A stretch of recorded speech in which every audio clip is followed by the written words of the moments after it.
How to delete drafts on TikTok. Hi everyone, welcome back to our channel. I am Bimal from App Guide, and in this guide video I'll show you the way as to how you can delete draft videos on TikTok.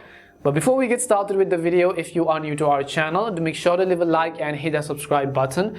Without any further ado or delay, let's get started with today's video. Now first of all, just make sure that you have either downloaded or updated the TikTok app to the latest version.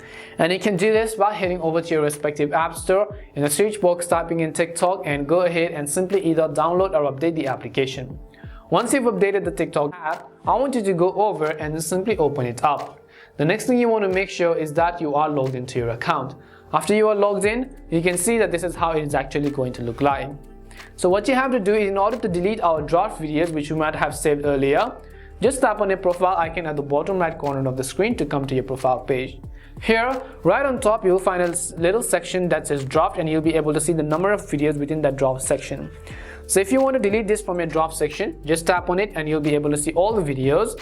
To select and delete it, tap on the select option first of all on the top right corner of the screen and select that video that you want to delete. Once you select the draft video, tap on the delete option at the bottom, and you can see it says delete draft. You can keep them or delete them.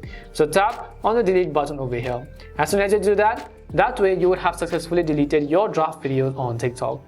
And this is how you can delete drafts on TikTok. We hope the video was really helpful, and if it did help you, make sure to leave a like and subscribe to the channel. If you've got any more questions, queries or doubts, simply also make sure to leave them down below. Thank you very much for watching till the end of this tutorial, and see you soon in our next video.